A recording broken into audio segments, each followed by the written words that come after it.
तो हेलो साथियों, नमस्कार। स्वागत है आपका अपने चैनल सक्सेस जंक्शन एक कदम सफलता की ओर में। मेरा नाम है अतुल शुक्ला और हम लेकर के आ गए हैं आपके लिए दिल्ली पुलिस कांस्टेबल 2023 21 नवंबर थर्ड शिफ्ट का एग्जाम एनालिसिस। सबसे पहले सबसे तेज और सबसे सटीक एनालिसिस। आज हमको जीके जीएस के लगभग 30 प्रश्न मिल चुके हैं और 30 के 30 प्रश्न आपके ऑथेंटिक प्रश्न हैं। हर एक प्रश्न के बारे में डिटेल में आपको जानकारी देंगे, जिससे कि आपको पता लग सके कि क्या क्या परिवर्तन अब दिल्ली पुलिस के एग्जाम में हो रहा है। अगर आपका आगे एग्जाम है तो आप उस हिसाब से अपनी तैयारी कर सकें। आज की जो प्रश्न हमें रामू तोमर जी और विशाखा शर्मा जी ने भोपाल से भेजे हैं, आप दोनों लोगों का बहुत बहुत धन्यवाद। आपका भी अगली किसी भी शिफ्ट में एग्जाम है तो आप अपने प्रश्नों को 7052547003 इस नंबर पर जरूर से जरूर सेंड कीजिएगा।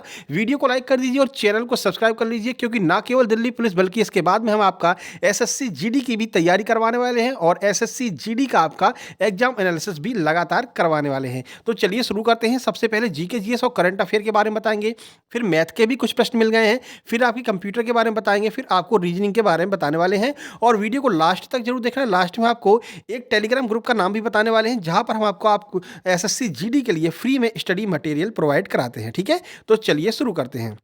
देखिए, आज का पहला प्रश्न है, गुजरात विजय के बाद अकबर ने किसका निर्माण करवाया था? तो आप सबको पता है, गुजरात विजय के बाद अकबर ने बुलंद दरवाजे का निर्माण करवाया था। ठीक है, और यह दुनिया का सबसे बड़ा दरवाजा है। देखिए, मुगल बादशाह अकबर ने बुलंद दरवाजे का निर्माण गुजरात विजय की स्मृति में बनवाया था। इसे बनाने में लगभग 12 साल का समय लगा था और यह लाल बलुआ पत्थरों को तराश कर मजदूरों ने इस दरवाजे का आकार दिया। तो लाल बलुआ पत्थर से यह बना हुआ है। गुजरात विजय के उपलक्ष्य में सम्राट अकबर के द्वारा बुलंद दरवाजे का निर्माण करवाया गया था। ठीक है, फतेहपुर सीकरी में यह स्थित है। अगला प्रश्न है, उपराष्ट्रपति का पद किस देश के संविधान से लिया गया है? तो अमेरिका के संविधान से उपराष्ट्रपति का पद लिया गया है। देखिए, भारत में उपराष्ट्रपति का पद संबंधी प्रावधान अमेरिका के संविधान से लिया गया है। अनुच्छेद 63 के अनुसार भारत का एक उपराष्ट्रपति होगा तथा आज्ञा का अनुपालन न करने वाले सदस्यों को सदन से निष्कासित करवा सकता है। मतलब अनुच्छेद 63 में उपराष्ट्रपति के बारे में सारी जानकारी दी गई है। ये आप यहाँ पर पॉज करके आराम से पढ़ सकते हैं। 30 प्रश्न हमारे पास में जीके जीएस के, तो थोड़ा समय ज़्यादा लगेगा, इसलिए हम स्पीड भी थोड़ी सी अपनी ज़्यादा रखने वाले हैं। ठीक है, देखिए अगला प्रश्न है, अनुच्छेद 32 का संबंध किससे है? तो अनुच्छेद 32 आप सबको पता है, सर्वोच्च न्यायालय रिट जारी करता है मौलिक अधिकारों के संबंध में। यह अनुच्छेद 32 में ही बताया गया है। ठीक है, बाबा साहेब भीमराव अंबेडकर ने अनुच्छेद 32 को संविधान की आत्मा कहा है, यह भी आपको पता होगा। देखिए, अनुच्छेद 32 मौलिक अधिकारों पर सर्वोच्च न्यायालय के रिट के अधिकार से संबंधित है। सर्वोच्च न्यायालय को 5 प्रकार की रिट जारी करने का अधिकार है। मौलिक अधिकार मतलब आपका जो मौलिक अधिकार है, उस पर सर्वोच्च न्यायालय 5 प्रकार की रिट जारी करता है। कौन कौन सी है वो आप देख लीजिए, आपसे पूछा जा सकता है। बंदी प्रत्यक्षीकरण, परमादेश, निषेध, सर्टियरी और क्यू वारंटो, ये भारत में मौजूद 5 प्रकार की रिटें हैं जो सर्वोच्च न्यायालय जारी कर सकता है। अगर आपके मौलिक अधिकारों का हनन होता है तो आप सीधे सर्वोच्च न्यायालय के पास में आर्टिकल 32 के अनुसार जा सकते हैं। ठीक है, चलिए अगला प्रश्न पूछा, सेबी का पूर्ण रूप। बेसिकली इसमें प्रश्न पूछा गया था कि सेबी में ई का क्या अर्थ है। हम आपको सेबी का पूरा फुल फॉर्म बता देंगे, सेबी के बारे में संपूर्ण जानकारी बता देंगे, इसका हेड ऑफिस कहां पर है, क्योंकि सेबी से आगे प्रश्न बन सकता है, क्योंकि इकोनॉमिक्स के प्रश्नों की संख्या अब धीरे धीरे बढ़ रही है आपके एग्जाम में। उससे पहले आपको बता दें, आपको पता है लगभग 75,000 आपकी एसएससी जीडी की भर्ती आने वाली हैं और इस 75,000 भर्ती को ध्यान में रखते हुए चक्षु प्रकाशन के द्वारा एसएससी की एक बहुत ही बेहतरीन किताब निकाली गई है, SSC constable GD study guide. इसमें आपको क्या क्या मिलेगा? इसमें आपको 2800 बहुविकल्पी प्रश्न मिलेंगे, 5 सॉल्व पेपर मिलेंगे, साथ ही साथ में आपके जितने भी सब्जेक्ट हैं उन सब्जेक्ट के बारे में बेहतरीन तरीके से आपकी तैयारी करवाई जाएगी। चाहे वो आपका मैथ हो, रीजनिंग हो, जीके हो, इंग्लिश हो, सबकी बेहतरीन तैयारी आपको यहाँ पर देखने को मिलेगी। ठीक है, इस किताब के अलावा चक्षु प्रकाशन के द्वारा एसएससी जीडी के लिए प्रैक्टिस सेट को भी निकाला गया है। ठीक है, तो प्रैक्टिस सेट में भी बहुत सारे आपको लगभग 11 प्रैक्टिस सेट हैं, 3300 बहुविकल्पी प्रश्न हैं। तो आपको बस इतना करना है, एसएससी कांस्टेबल जीडी की ये किताब दोनों मंगा लीजिए, यहां से आप तैयारी कीजिए और यहां से जो इनका प्रैक्टिस सेट है उस पर आप प्रैक्टिस दे करके अपनी तैयारी को और पुख्ता कर सकते हैं और एसएससी कांस्टेबल जीडी की भर्ती में आप अपनी एक सीट पक्की कर सकते हैं, कम समय में और कम दाम में बेहतरीन तैयारी कर सकते हैं। ठीक है, ये दोनों किताबें आप अमेजन या फ्लिपकार्ट किसी से भी मंगा सकते हैं। अमेजन और फ्लिपकार्ट दोनों की लिंक आपको डिस्क्रिप्शन बॉक्स में देखने को मिल जाएगी। डिस्क्रिप्शन बॉक्स चेक कीजिए और वहां पर जाकर के ये दोनों किताबें जल्द से जल्द मंगवा करके अपनी तैयारी शुरू कर दीजिए। चलिए फिलहाल इस प्रश्न के आंसर की बात करें तो इसका सेबी का फुल फॉर्म होता है security and exchange board of India. ठीक है, तो सेबी का फुल फॉर्म आपको हमने बता दिया है। तो इसमें ई का अर्थ क्या हो जाएगा? ई का अर्थ आपका एक्सचेंज हो जाएगा। देखिए, सेबी की बात करें, security and exchange board of India का संक्षिप्त रूप है। इसे 12 अप्रैल 1988 को स्थापित किया गया था। ये सेबी की स्थापना आपसे पूछी जा सकती है, दोबारा ये प्रश्न रिपीट हो सकता है क्योंकि शुरू में यह प्रश्न पूछा जा चुका है। ठीक है, इसका मुख्यालय कहां पर है? तो मुंबई में सेबी का मुख्यालय स्थित है। मैंने आपसे पहले भी कहा था, अगर आपको कुछ भी समझ में नहीं आ रहा तो आप मुंबई पर तुक्का जरूर लगाना। और देखिए, जिन लोगों ने मुंबई पर तुक्का लगाया होगा उनका बिल्कुल सही हो गया होगा। ठीक है, देखिए, सेबी शेयर बाजार का नियामक है, जो भारतीय शेयर बाजार में क्या कुछ हो रहा है, कितने कौन कौन से नियम बनाने हैं, इन सब का निर्धारण सेबी के द्वारा किया जाता है। ठीक है, चलिए आगे बढ़ते हैं। फाहियान किसके शासनकाल में भारत आया था? तो चंद्रगुप्त द्वितीय के शासनकाल में फाहियान भारत आया था। देखिए, फाहियान कुमार जी के शिष्य थे और चंद्रगुप्त द्वितीय के शासनकाल के दौरान 5वीं ईस्वी में भारत आए थे। उन्होंने बौद्ध धर्म ग्रंथों की प्रमाणिक प्रतियों की तलाश में भारत की यात्रा की थी। उनका जो विवरण है वो बौद्ध किंवदंतियों, मठों और मंदिरों के बारे में जानकारी प्रदान करता है। ठीक है, अब चंद्रगुप्त के बारे में तो आपको पता चल गया। अब समुद्रगुप्त के शासनकाल में कौन आया था, ये आपको कमेंट बॉक्स में कमेंट करना ही आज का आपका प्रश्न हो जाएगा। अगला प्रश्न है, सतलुज और ब्यास के संगम को क्या कहते हैं? तो इसको हम विष्ट दोआब कहते हैं। ठीक है, विष्ट दोआब। तो विष्ट दोआब ब्यास और सतलुज नदियों के बीच का क्षेत्र है। जालंधर के प्रमुख शहर के नाम पर इस क्षेत्र को जालंधर दोआब भी कहा जाता है। इसको हम दोआबा भी कहते हैं। ठीक है, तो सतलुज और ब्यास जो है, इन दोनों नदियों के क्षेत्र को हम बिष्ट दोआब कहते हैं। चलिए आगे बढ़ते हैं। अगला प्रश्न है, किताबुल हिंद पुस्तक किसके द्वारा रचित है, किसके द्वारा लिखी गई है? तो अल बरूनी ने किताबुल हिंद पुस्तक को लिखा था। ठीक है, देखिए, किताबुल हिंद अरबी में लिखी, सबसे पहले आपको यही याद रखना है, अरबी में लिखी गई है किताबुल हिंद पुस्तक। अल बरूनी के द्वारा रचित भारत के बारे में एक विस्तृत ग्रंथ है, जिसमें धर्म और दर्शन, त्योहारों, खगोल विज्ञान, रीति रिवाजों, प्रथाओं, सामाजिक जीवन, भार तौल, मापन विधियों, मूर्तिकला, कानून, मापतंत्र विज्ञान, इन सब के बारे में बिल्कुल डिटेल में जानकारी दी गई है अल बरूनी के द्वारा। ठीक है, चलिए अगला प्रश्न काफी डीपली अब आपसे पूछा जा रहा है। मूल कर्तव्य अभी तक यही पूछ रहे थे, कौन से संविधान संशोधन से, कौन सी समिति की सिफारिश पर। अब आपसे पूछा है अनुच्छेद 51A के अंदर जो बी है उसका संबंध किससे है? ठीक है, यानी कि 11 के 11 मौलिक कर्तव्य आपको याद रखने हैं। और पिछली वाली वीडियो जो हमने एग्जाम एलसीएस कल कराया था उसमें हमने 11 के 11 मौलिक कर्तव्य आपको करा दिए थे। ठीक है, देखिए, तो मूल कर्तव्य से संबंधित है और कौन सा मूल कर्तव्य है वो देख लीजिए। अनुच्छेद 51A-B के अंतर्गत स्वतंत्रता संग्राम के महान आदर्शों को सजोना एक नैतिक नीति वचन है। ये अनुच्छेद 51A के बी पार्ट में कहा गया है। अनुच्छेद 51A के ए पार्ट में क्या कहा गया है? तो इसके अंतर्गत संविधान, राष्ट्रीय ध्वज एवं राष्ट्रगान का सम्मान करना एक नागरिक कर्तव्य है। अब आपको क्या करना है, 51A के अंदर जितने भी हैं आपके A B C D D E F G H जितने भी हैं, लगभग 11 हैं। इन 11 को आपको पढ़ करके जाना है और कौन से क्रम पर कौन सा है ये भी आपको देख करके जाना है। एक प्रश्न अब पक्का हर एक शिफ्ट में यहाँ से पूछा जा रहा है। ठीक है, कल वाली वीडियो में हमने कराया था, आप जा करके देख सकते हैं। देखिए अगला प्रश्न है, मिनांडर का बौद्ध धर्म में परिवर्तन किसने करवाया था? तो नागसेन के द्वारा मिनांडर का बौद्ध धर्म में परिवर्तन कराया गया।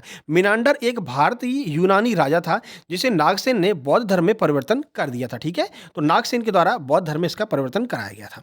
देखिए अगला प्रश्न है, 2027 का जो आपका फुटबॉल एशिया कप है वो कहां पर आयोजित किया जाएगा? तो सऊदी अरब में 2027 का फुटबॉल एशिया कप आयोजित किया जाएगा। और 2023 वाला कहां पर हुआ था ये भी पूछा जा सकता है। तो 2023 का जो है कतर, दोहा में आयोजित किया गया था। ठीक है, आगे बढ़िए। अगला प्रश्न है, कोलायत उत्सव किस राज्य का है? तो राजस्थान का उत्सव है कोलायत, ये आपको ध्यान रखना है।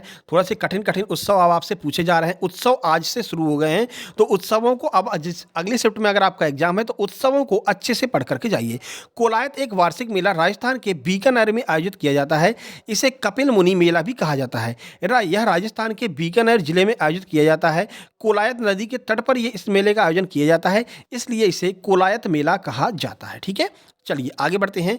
गुरमीत बाबा को अभी हाल ही में पद्म भूषण मिला है, वे किस राज्य से संबंधित हैं? तो पंजाब के रहने वाले हैं गुरमीत बाबा, इन्हें अभी हाल ही में पद्म भूषण से सम्मानित किया गया। देखिए, पंजाब की मशहूर लोक गायिका गुरमीत बाबा को मरणोपरांत पर पद्म भूषण से सम्मानित किया गया है। स्वर्गीय बाबा को कला के क्षेत्र में विशेष योगदान के लिए पद्म सम्मान से नवाजा गया। तो ये बाबा है, ठीक है, बाबा नहीं है, ठीक है, बाबा है, ये आपको ध्यान रखना है। ठीक है, और ये एक सिंगर थी। चलिए आगे बढ़ते हैं। ओलंपिक में महिलाओं ने पहली बार कब भाग लिया था? तो वर्ष 1900 में जो ओलंपिक हुआ था उसमें महिलाओं ने पहली बार भाग लिया था। महिलाओं ने साल 1900 के पेरिस ओलंपिक में हिस्सा लिया। ये पहले आधुनिक ओलंपिक के 4 साल बाद आयोजित किए गए थे। तो आधुनिक ओलंपिक में महिलाओं ने भाग नहीं लिया था। 1900 वाले ओलंपिक में महिलाओं ने भाग लिया, जो कि आधुनिक ओलंपिक के 4 साल बाद आयोजित किए गए थे। हमारी मेहनत भाई आपको पसंद आ रही हो तो वीडियो को लाइक जरूर कर देना, ठीक है, और चैनल को सब्सक्राइब कर लेना, क्योंकि इसी डिटेल जैसे हम आपका एग्जाम अभी करवा रहे हैं, ऐसा ही हम आपका एसएससी जीडी का भी करवाने वाले हैं। भीमसेन जोशी का संबंध किससे है? तो हिंदुस्तानी शास्त्रीय संगीत से संबंधित है भीमसेन जोशी। देखिए, पंडित भीमसेन जोशी हिंदुस्तानी शास्त्रीय परंपरा के कर्नाटक घराने से संबंधित एक भारतीय गायक हैं, ठीक है। वह अपने लोकप्रिय भक्तिपूर्ण संगीत के साथ साथ गायन के ख्याल रूप के लिए भी जाने जाते हैं। तो ये पूछा जा सकता है कि कौन से मतलब कि किस तरह का गायन करते हैं, तो ख्याल गायन के लिए प्रसिद्ध है भीमसेन जोशी। उन्हें 2009 में भारत रत्न से सम्मानित किया गया था। ये भी आपको याद रखना है कि कब उन्हें भारत रत्न मिला था, तो 2009 में मिला था। अगला प्रश्न है, काफी डीप प्रश्न है, हम्पी शहर का नाम किसके नाम पर रखा गया? तो तुंगभद्रा नदी का जो पुराना नाम था उसके नाम पर हम्पी शहर का नामकरण किया गया था। देखिए, हम्पी नाम कन्नड़ शब्द हम्पे से पड़ा है और हम्पे शब्द तुंगभद्रा नदी के प्राचीन नाम पंपा से आया था। हम्पी का इतिहास तो वैसे काफ़ी प्राचीन है, लेकिन यहाँ विजयनगर साम्राज्य की स्थापना 1336 में हरिहर और बुक्का के द्वारा की गई थी। ये भी आपको याद रखना है। ये हरिहर बुक्का वाला प्रश्न आप देख लेना, आगे किसी भी शिफ्ट में आपको मिलेगा। 1336 में हरिहर बुक्का ने इसकी स्थापना की थी। अगला प्रश्न है, जीएसटी का संबंध किस आर्टिकल से है? तो अनुच्छेद 279 ए से संबंधित है जीएसटी। इसी में ही आपको जीएसटी परिषद का वर्णन भी देखने को मिलता है। आज सुबह वाली शिफ्ट में हमने आपको बताया था कि जीएसटी से प्रश्न जरूर आएगा, क्योंकि इकोनॉमिक्स के प्रश्नों की संख्या बढ़ रही है। तो जीएसटी 101वां संविधान संशोधन है, ये आपको याद रखना है। अनुच्छेद 279 ए में है, गुड्स एंड सर्विस टैक्स इसका फुल फॉर्म हो जाएगा, ठीक है। देखिए, यह भारत के संविधान के अनुच्छेद 279 ए के तहत एक संवैधानिक निकाय है। जो आपका जीएसटी परिषद है वह एक संवैधानिक निकाय है, याद रखना, ठीक है। और जीएसटी काउंसिल की अध्यक्षता कौन करता है? तो केंद्रीय वित्त मंत्री जो है वो जीएसटी काउंसिल की अध्यक्षता करते हैं। ये भी आपको याद रखना है। ये इकोनॉमिक्स का प्रश्न महत्वपूर्ण है, आगे शिफ्ट में यह रिपीट होगा, ठीक है। चलिए, एक और आपका खतरनाक प्रश्न पूछा है, दादा भाई नौरोजी ने ईस्ट इंडिया एसोसिएशन की स्थापना किस जगह पर की थी? ऑप्शन में लखनऊ, लंदन और आपका मुंबई ये दिया हुआ था, तो लंदन इसका बिल्कुल सही आंसर हो जाएगा। देखिए, ईस्ट इंडिया एसोसिएशन की स्थापना दादा भाई नौरोजी ने 1866 में लंदन में भारतीयों और सेवानिवृत्त ब्रिटिश अधिकारियों के सहयोग से इसकी स्थापना की थी, ठीक है। चलिए आगे बढ़ते हैं। दीपा कर्माकर को मेजर ध्यानचंद पुरस्कार कब मिला था? तो वर्ष 2016 में रियो ओलंपिक में इन्होंने बेहतरीन प्रदर्शन किया था, जिसकी वजह से दीपा कर्माकर को मेजर ध्यानचंद अवार्ड से सम्मानित किया गया था। देखिए, वह भारतीय गणराज्य के चौथे सर्वोच्च नागरिक पुरस्कार पद्मश्री भी इनको मिल चुका है, प्राप्त करता है। रियो ओलंपिक 2016 में उनके प्रदर्शन के लिए भारत सरकार ने उन्हें अगस्त 2016 में मेजर ध्यानचंद खेल रत्न पुरस्कार से सम्मानित किया था। अब आपको कमेंट बॉक्स में कमेंट करके यह बताना है कि मेजर ध्यानचंद खेल रत्न पुरस्कार का नाम क्या है, ठीक है, मतलब कि नया नाम क्या है। आगे बढ़ते हैं। देखिए, पुराना नाम। केरल का वर्तमान लिंगानुपात कितना है? तो केरल का वर्तमान लिंगानुपात 1047 है, ठीक है। लिंगानुपात में केरल का स्थान सबसे ऊपर है। लिंगानुपात हो, आपकी लिटरेसी रेट हो, इन सब में केरल का स्थान सबसे ऊपर है, ये आपको याद रखना। केरल का प्रश्न पहले भी 2-3 बार रिपीट हो चुका है, ठीक है। देखिए, तो यहाँ पर प्रति 1000 पुरुषों पर 1047 महिलाएं हैं, ये भी आपको याद रखना, ये आगे पूछा जा सकता है। चलिए आगे बढ़ते हैं। अगला प्रश्न है, अब सीधा अपन कंप्यूटर की ओर चलते हैं। कंप्यूटर में कहाँ से प्रश्न पूछा है? तो कंप्यूटर में एक प्रश्न था, फाइल मेनू में सेव एज की शॉर्टकट की क्या है? तो शॉर्टकट की से 2 प्रश्न आपके पूछे जा रहे हैं, ठीक है। तो ये आपको MS Excel 365 से 6 से 7 प्रश्न आपके बन रहे हैं, और यहीं से शॉर्टकट की भी इसी के अंदर ही पूछ रहे हैं। तो आपको MS Excel 365 अच्छे से पढ़कर जाना है, MCQ अच्छे से लगाकर जाना है। जैसे आपका इसके बाद में 24 तारीख के बाद में पेपर आपका गैप हो जाएगा, तो हम कंप्यूटर के जितने भी प्रश्न आए हैं उन सबको आपके लिए लेकर के आएंगे, क्योंकि बहुत सारे प्रश्न रिपीट हो रहे हैं, ठीक है। तो चैनल को सब्सक्राइब जरूर कर लेना। बाकी पावर पॉइंट से 1 प्रश्न, MS वर्ड से 2 प्रश्न और शॉर्टकट की से आपके 2 प्रश्न पूछे गए हैं। कुल मिलाकर के 10 प्रश्न आपके कंप्यूटर के पूछे गए हैं। चलिए मैथ की बात कर लेते हैं। देखिए, मैथ में एक प्रश्न आया था, 20,000 रुपए की मूलधन पर 6% प्रतिवार्षिक ब्याज की दर पर 5 साल का कंपाउंड इंटरेस्ट क्या होगा? 5 साल का आपका CI पूछ लिया है, तो लेवल थोड़ा सा तो यहाँ पर अप देखने को मिल रहा है मैथ का, ठीक है। बाकी एक प्रश्न आपका रेशियो से पूछा है, एक प्रश्न रेस का है, प्रॉफिट लॉस से 1 प्रश्न, बॉडमास से 2 प्रश्न, LCM SCF से एक प्रश्न, LCM का SCF का अलग अलग पूछा है, नंबर सिस्टम का एक, SI से भी आपका 1 प्रश्न पूछा है। उसके बाद में CI बता दिया हमने, 1 प्रश्न 5 साल वाला। डिस्काउंट का उसका आंसर 15 था, ठीक है, ऊपर पहले प्रश्न का। डिस्काउंट आपका 2 प्रश्न है, टाइम एंड वर्क का 2 प्रश्न है, मेंसुरेशन का आपका 2 प्रश्न है, और परसेंटेज के 2 प्रश्न यहाँ पर पूछे गए हैं, ठीक है। चलिए रीजनिंग की बात करते हैं। डाइस अभी तक तो आ रहा था, लेकिन इस शिफ्ट में डाइस का एक भी प्रश्न नहीं आया है। सीरीज के 2 प्रश्न है, सिटिंग अरेंजमेंट का 1 प्रश्न है, मिरर इमेज के प्रश्नों की संख्या यहाँ पर बड़ी है। 2 से 3 प्रश्न आपके मिरर इमेज के आ रहे हैं, तो इसकी प्रैक्टिस करके जाइए।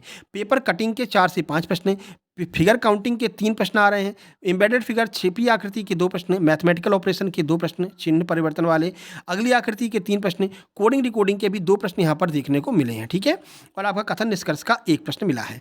तो वीडियो कैसी लगी भाई? वीडियो को लाइक कर दीजिए, चैनल को सब्सक्राइब कर लीजिए, शेयर कर दीजिए अपने सभी दोस्तों के पास में जिनका आगे एग्जाम है। साथ ही साथ भाई हमारा टेलीग्राम ग्रुप है, यहाँ पर हम आपको एसएससी जीडी के लिए फ्री स्टडी मटेरियल उपलब्ध करा रहे हैं, जहाँ पर राकेश यादव सर के class notes, Aditya Ranjan sir की formula book, Aditya Patel sir की फॉर्मूला बुक, नीतू मैम की इंग्लिश की बुक, ये सब आपको यहाँ पर पीडीएफ फॉर्म में फ्री ऑफ कॉस्ट उपलब्ध है। तो इसको आप ज्वाइन कर लीजिए, लिंक डिस्क्रिप्शन बॉक्स में दिए गई है, वहाँ से आप ज्वाइन कर सकते हैं। और हमारा टेलीग्राम जो ऑफिशियल चैनल है वो सक्सेस जंक्शन के नाम से है, उसकी भी लिंक डिस्क्रिप्शन बॉक्स में दी गई है। वहाँ पर आपको इस वीडियो की पीडीएफ 24 घंटे के बाद वहाँ पर मिल जाएगी, तो आप उसको भी जाकर के ज्वाइन कर लीजिएगा। दोनों की लिंक आपको डिस्क्रिप्शन बॉक्स में दी गई है। वीडियो पसंद आई हो तो लाइक करके चैनल को सब्सक्राइब कर लेना। मिलते हैं कल सुबह के एग्जाम एनालिसिस में, तब तक के लिए नमस्कार, धन्यवाद।